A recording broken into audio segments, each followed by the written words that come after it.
आज की वीडियो में मैं बात करने वाला हूँ about the pharma lobby. Pharma lobby basically हमारी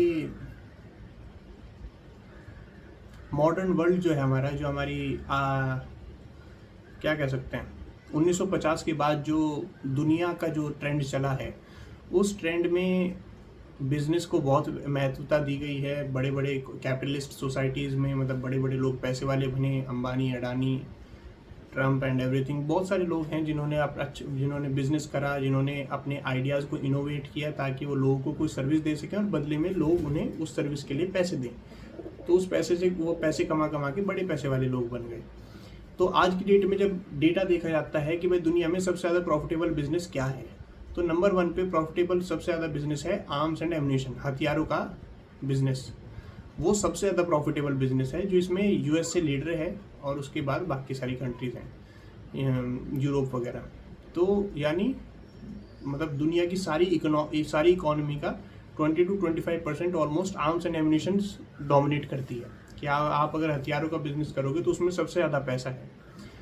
सेकंड नंबर पे इंटरेस्टिंगली भाई आप मतलब हम लोगों के लिए तो हथियारों का बिजनेस करना मुश्किल है कि भाई कैसे लोहा पहाड़ पुर्जा कहाँ से बनाए। बट मैं बात करना चाहता हूँ सेकंड सबसे ज़्यादा पैसा कमाने वाले बिजनेस के बारे में, एंड वो है मेडिसिन। जी हाँ, वो है मेडिकल लॉबी। तो जो मेडिकल जो बिजनेस है यानी दवाइयों का और ट्रीटमेंट्स का एंड मोस्टली दवाइयाँ एंड जो बीमारियाँ हैं, बीमारियों का डायग्नोसिस और वैक्सीन और ये वो सब कुछ, ये सारा का सारा सेकंड सबसे ज़्यादा प्रॉफिटेबल वाला बिजनेस है पूरे दुनिया के अंदर। एंड जब मैंने ये बात पढ़ी, ये बात पढ़ के मेरा दिमाग बदल गया। मैं कहा यार ऐसे कैसे हो सकता है। मैं कहा ये तो जान बचाने की चीज़ है, प्रॉफिट कमाने की चीज़ थोड़ी ना कि दुनिया में सेकंड नंबर का सबसे बड़ा बिजनेस क्या है, दवाई बनाना, भाई गोली खिलाना पैरासीटामोल की। तो यार मैं क्या ये कैसे हुआ। तो इसके बारे में मैंने रिसर्च करनी शुरू करी तो राजीव दीक्षित जी को सुना। राजीव दीक्षित जी ने बताया कि हमारे देश में, इंडिया में पहले आयुर्वेदिक कल्चर था कि लोग पेड़ों से जड़ी बूटियां बनाते थे। हम अपने खानों में वही मसाले डालते थे जो हमारे सीज़न के हिसाब से हमारी बॉडी के अंदर चेंजेस को, इम्यूनिटी डेवलप करने में हेल्प करते थे। तो हम लोग इंटेलिजेंट थे, हमने अपने खाने को ही मेडिसिन बना रखा था। हम अलग से कोई गोली वोली नहीं खाया करते थे भारत में। एंड ये बात मुझे सुन के रेजोनेट भी करते हैं, समझ में भी आता है कि हाँ यार स्मार्ट चीज़ तो यही है कि बीमारी होने से पहले अपने आप को बचाओ, बीमारी होने के बाद क्या करना है ना। एंड उसमें राजीव दीक्षित जी ने एक बहुत ही तगड़ी बात बताई। वो तगड़ी बात उन्होंने ये बताई कि जैसे आज की डेट में अगर आप बीमार हो गए, आप बीमार होकर डॉक्टर के पास चले गए, तो डॉक्टर आपको दवाई देगा, आप घर आके दवाई लोगे, ठीक है। दवाई लेके आप ठीक नहीं हुए, आप दोबारा जाओगे, आप डॉक्टर आपको ब्लड टेस्ट लिख देगा, 4 ब्लड टेस्ट करवा लो, और ये गोली जो आपको 200 mg की थी वो 500 mg की कर देगा, हायर डोज दे देगा आपको। तो आप उसे लोगे, फिर कुछ ना कुछ तो आराम होगा ही। ब्लड टेस्ट करवाओगे, ब्लड टेस्ट में कुछ भी नहीं आएगा, ठीक है।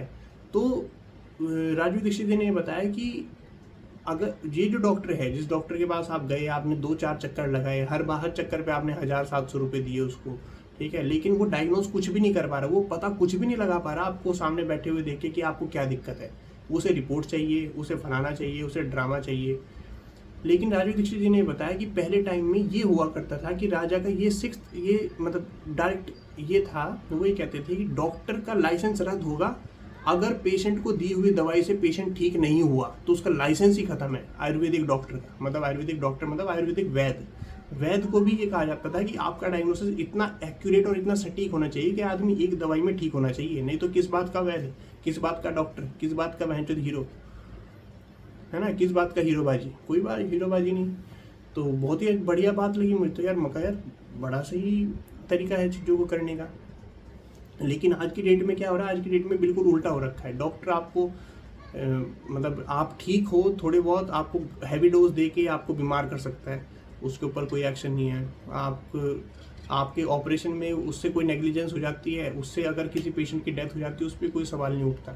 तो इस तरीके से इन लोगों की पावर बहुत ज़्यादा बढ़ गई क्योंकि इन लोगों के पास पैसा आ गया, डॉक्टर्स के पास पैसा आ गया, मेडिकल इंडस्ट्री में पैसा आ गया।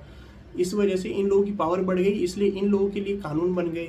ये इन लोगों की आप गलतियों को पॉइंट आउट नहीं कर सकते, आप सही को सही भी नहीं कह सकते, ठीक है। तो ये चीज़ होती चली गई।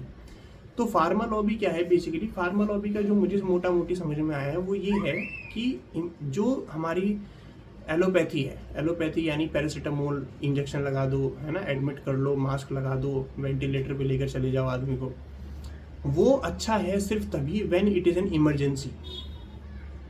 जी, ध्यान से सुनना मेरी बात, मैं इसके खिलाफ नहीं हूँ, मैं ये नहीं कह रहा कि भाई एलोपैथी होनी ही नहीं चाहिए और बस सब जड़ी बूटी खाओ, बट मैं कह रहा हूँ कि इमरजेंसी पर्पज़ के लिए allopathy is the best go to solution. अगर आपको हार्ट अटैक आया है, आपको मैं ये नहीं कहूँगा कि आप नीम की गोली चूसो, ठीक है? तो हार्ट अटैक में वॉट एवर एलोपैथी डज, वो जो सर्जिकल इंटरवेंशन है, जो इंसान की उस समय पे इमरजेंसी बेसिस पे ज़िंदगी बचाने के लिए जो ज़रूरी है वो करेगा, ठीक है? वो उससे अच्छा कोई नहीं करता। And I have full respect for those people who are surgeons, who are medicine experts, जो इन केसेस के साथ डील करते हैं डेली बेसिस पे।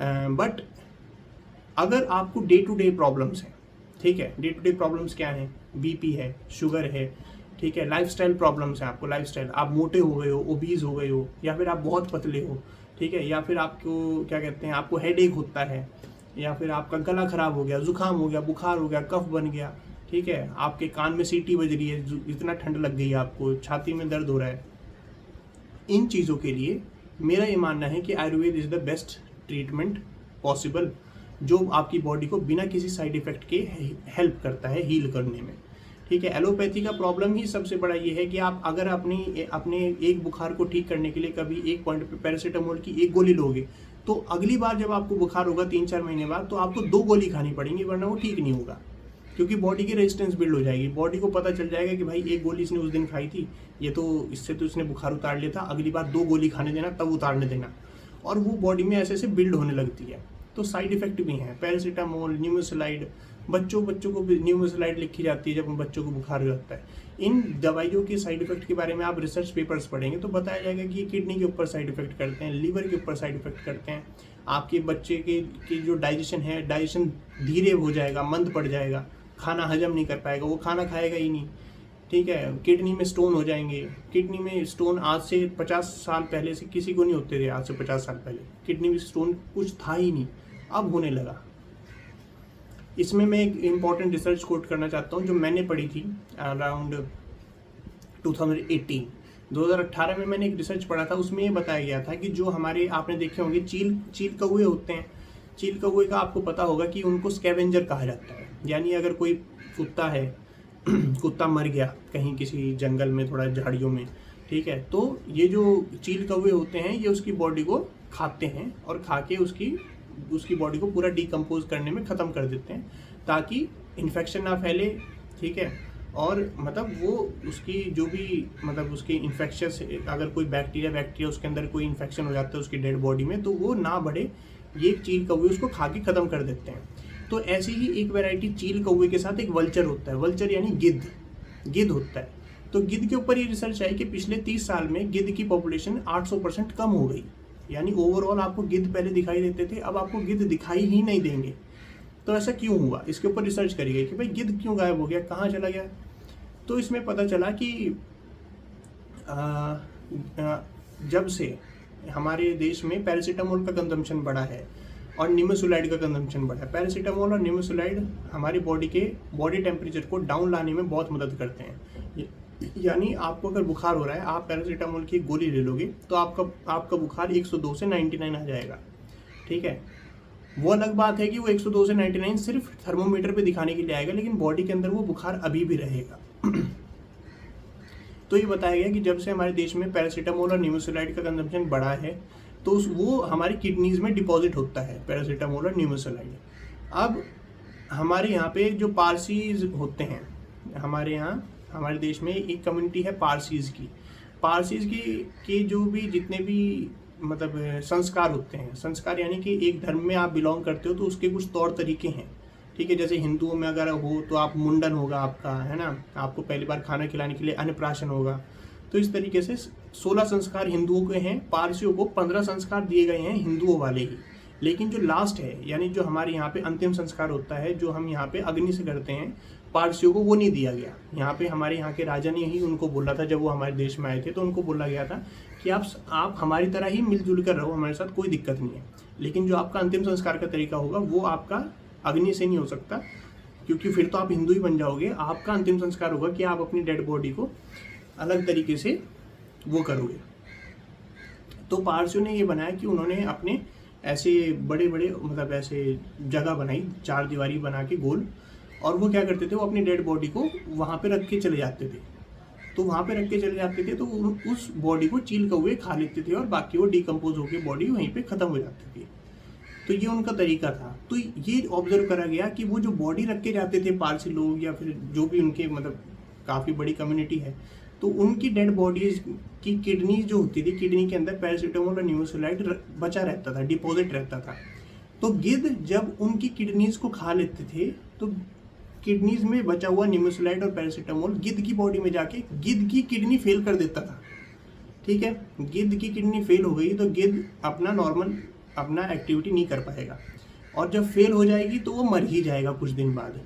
तो इस वजह से पता चला कि इतना निमोसुलाइड और पैरासीटामोल वाली ह्यूमंस की किडनी खाने की वजह से गिद्ध की किडनी फेल हो गई, इसलिए गिद्ध की जनसंख्या 800% डाउन आ गई। और मतलब आप देख सकते हो कि कैसे वो चीज़ें कहाँ पे जाके इम्पैक्ट कर रही हैं, हम कहाँ से शुरू कर रहे हैं और कहाँ जाके वो टकरा रही है बात। तो ये बात बहुत ही आश्चर्यजनक थी। तो वहाँ से मुझे समझ में आया कि कहीं ना कहीं ये केमिकल्स जो हम लेते हैं अपनी बॉडी को ठीक करने के लिए सही नहीं है।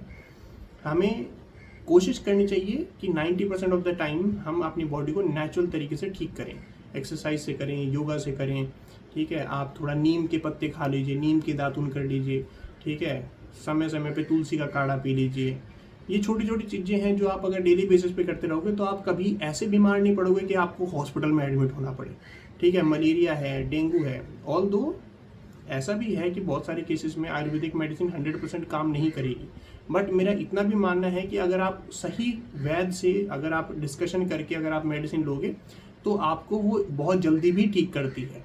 मैं पिछले 8 साल से बुखार हुआ, कुछ भी हुआ, मैंने कभी कोई पैरासीटामोल नहीं ली, कभी निमोसुलाइड नहीं ली, कभी कुछ भी नहीं लिया। इनफैक्ट बुखार भी मुझे साल में एक बार होता ही है, वो इम्यूनिटी डेवलप करने के लिए होता है, और मैं उसमें कुछ नहीं लेता। मैं उसमें सिर्फ अपना खाना कम कर देता हूँ, थोड़ा बहुत अपना फल फ्रूट खा लेता हूँ, दैट्स इट। 2-3 दिन में वो बुखार चढ़ के ख़त्म हो जाता है।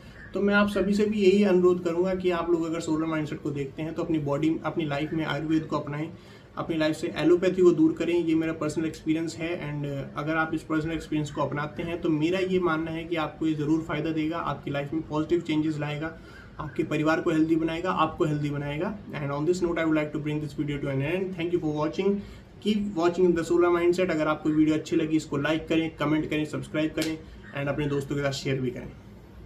Solar mindset signing out.